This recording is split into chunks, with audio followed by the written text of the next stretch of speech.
Dear students, we will discuss primary structure of proteins in this video. Proteins have four levels of structure: primary structure, secondary structure, tertiary structure, and quaternary structure. Primary structure of proteins consists of sequence in which different types of amino acids are bind together one another. It gives complete information about covalent bonds in protein chain. To find out primary structure of proteins, knowledge of three things must be required. One is types of the amino acids present in the protein chain, in which sequence these amino acids are combined from N-terminal to C-terminal in protein chain. And last is composition of each amino acid, means concentration or how many times every amino acid repeat in that particular protein chain.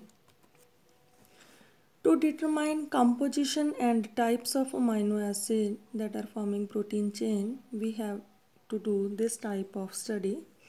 First of all, protein chain is treated with 6 molar hydrochloric acid for about 24 hours. During that time period, all peptide bonds in the protein chain break down and we get mixture of amino acid. To separate the mixture of amino acid, ion chromatography, ion exchange chromatography method is adopted. When each amino acid leave the chromatographic column, we react that with ninhydrin reagent. The reaction of ninhydrin reagent with amino acid gives purple colored solution. The color of this solution depends upon the concentration of that particular amino acid.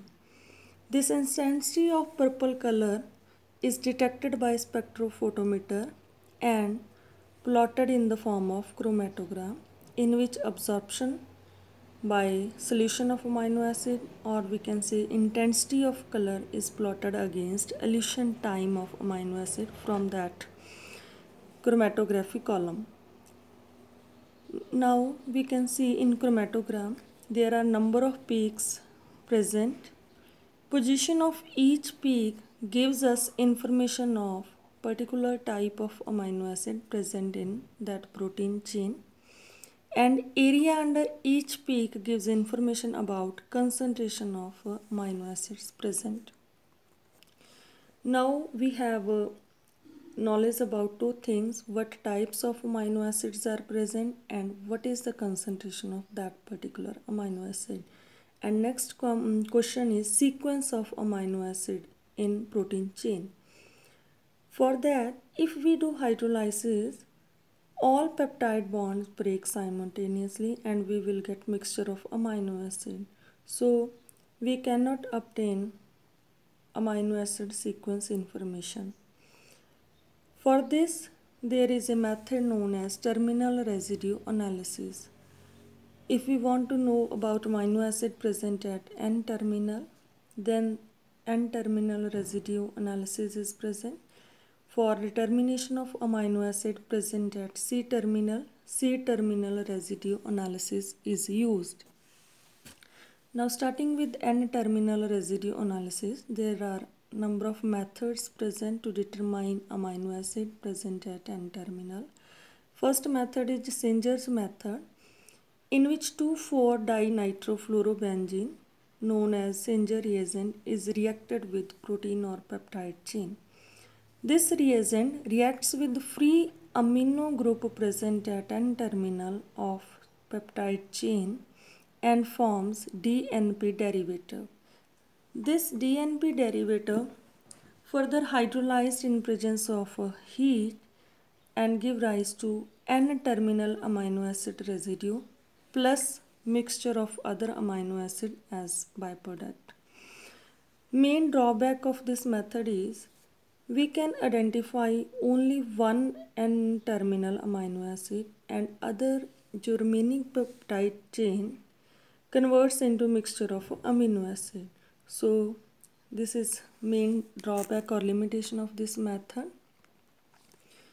Another method is Edmonds method, in which phenyl isothiocyanate means Edmonds reagent is used or reacted with protein chain.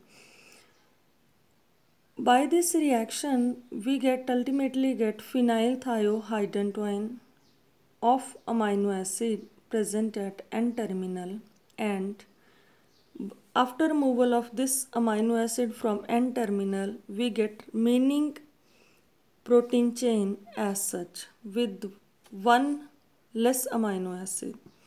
So advantage of this method is we can get complete identification of all the amino acids present in protein chain or smaller polypeptide chains by step. Another method, Dancile method, can be used for N-terminal analysis, in which reagent used is dancyle chloride in the similar way as studied earlier. Next is C-terminal residue analysis. Here are mainly two methods are used, hydrogenolysis and one is enzymatic method. In hydrogenolysis method, peptide chain is reacted with hydrogen at high temperature. Hydrogen reacts with this peptide chain and all the peptide bonds break down in presence of this. So ultimately we get one free C-terminal amino acid and mixture of hydroxides of other amino acid present in peptide chain. So here is drawback of this hydrogenolysis method. Like Singer's method for N-terminal residue analysis, we can identify only one C-terminal amino acid and remaining chain converts into mixture of amino acid.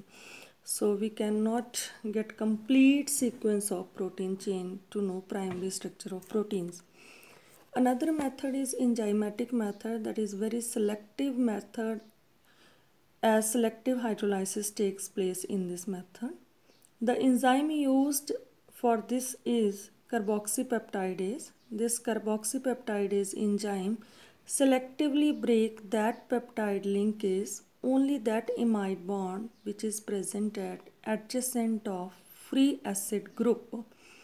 So we get degraded peptide or protein chain and one C-terminal amino acid. So advantage of this method is the remaining chain is not converting into mixture of amino acid. We get C-terminal amino acid.